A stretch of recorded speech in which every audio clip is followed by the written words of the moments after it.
வணக்கம் குழந்தைகளே. இன்னைக்கு நம்ம பார்க்க போற நீதி கதையில சரியான தீர்ப்பு ஒரு ராஜா கொடுத்ததை பத்தி பார்க்க போறோம். இதுல இருந்து நம்மளும் என்ன தெரிஞ்சுக்க போறோம்? ஒரு குழப்பம் வந்தால் எப்படியாவது நம்மளும் ஒரு சரியான தீர்ப்பை தேர்ந்தெடுக்கணுங்கிறத தெரிஞ்சுக்க போறோம். ஒரு ராஜன், அவர் பேரு போஜராஜன். அவர் ரொம்ப நல்ல ராஜர். அவர் எப்பவுமே எல்லாருக்கும் கரெக்டான தீர்ப்பை தான் எப்பவுமே கொடுப்பாரு. அப்படி இருக்கிறச்சே அவர் ஒரு நாளைக்கு நகர்வலம் வந்துட்டு இருந்தாரு அவரோட யானை மேல. அப்போ எல்லாரும் பார்த்து பார்த்து வணக்கம் ராஜா, வணக்கம் ராஜா அப்படின்னு சொல்லிட்டு இருந்தாங்க. இவருக்கு ரொம்ப சந்தோஷமா இருந்தது, எல்லாரும் சந்தோஷமா இருக்காங்க நகரத்துல அப்படின்னுட்டு. அப்ப திடீர்னு இவர் யானை மேல போயிட்டு இருக்கும்போது இவர் மேல திடீர்னு ஒரு கல்லு வந்து விழுந்துதான் இவரோட மடியில. ஓ, கல்லு விழுந்திருக்கே, யாரோ நம்மளைய அடிக்க பாக்குறாங்க அப்படின்னு நினைச்சாராம். அப்போ மீதி காவலாளிகள்லாம் என்ன பண்ணாங்களாம், அவசரமா ராஜாவை ஒரு பத்திரமான இடத்துல கொண்டு போய் வச்சுட்டு, யார் அப்ப ராஜா சொல்றாரு, யார் என் மேல கல்லு விட்டு எறிஞ்சான்னு தெரிஞ்சுட்டு வாங்க. அப்ப இவங்க எல்லாரும் தேடி பிடிச்சு அப்போ ஒரு பையனை கூட்டிட்டு வர்றாங்க.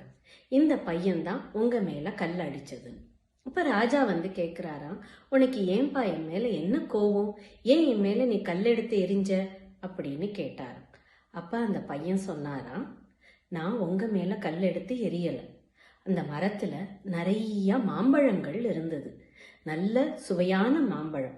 அந்த மாம்பழங்களை எடுக்கிறதுக்காக நாங்க எல்லாரும் ஒரு 5-6 குழந்தைங்களா சேர்ந்து அது மேல கல் எடுத்து அடிச்சுட்டு இருந்தோம். அப்படி அடிக்கும்போது நீங்க ராஜா எதிர்பாராத விதமா அந்த பக்கம் வந்ததுனால உங்க மேல அந்த கல்லு பட்டுடுச்சு. மீதி குழந்தைங்க எல்லாம் ஓடி போயிட்டாங்க. நான் ஓடல, ஏன்னா நான் பண்ணினது தப்பு இல்ல. நான் உங்க மேல எரிஞ்சிருந்தா தப்பு, ஆனா நான் மாம்பழத்தை வேண்டிதான் நான் எரிஞ்சேன் அப்படின்னு அந்த பையன் சொன்னாராம்.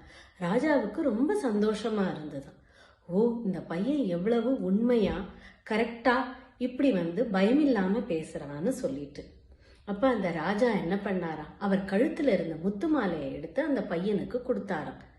அப்ப மீதி இருந்த அமைச்சர்கள்லாம் கேட்டாங்களாம், ஐயோ ராஜா, நீங்க என்ன பண்றீங்க, உங்க மேல கல் எடுத்து அடிச்ச பையன் மேல நீங்க என்ன இந்த மாதிரி முத்து மாலை கொடுக்குறீங்க அப்படின்னு கேட்டாராம்.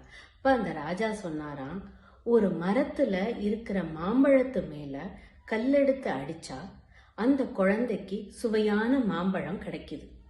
அப்போ என் மேல கல்லெடுத்து அடிச்சா நானும் சுவையாதானே ஏதாவது கொடுக்கணும், நான் ஏன் அடி கொடுக்கணும் அந்த பையனுக்கு அப்படின்னு கேட்டாராம்.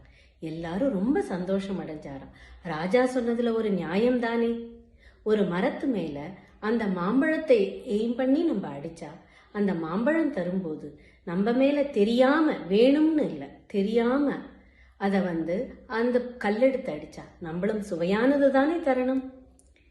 இன்னைக்கு ஒரு விதமான வேற மாதிரி கதை பார்த்தோம். ஓகே, நன்றி குழந்தைகளே. உங்க எல்லாரையும் அடுத்த நீதி கதையில சந்திக்கிறேன்.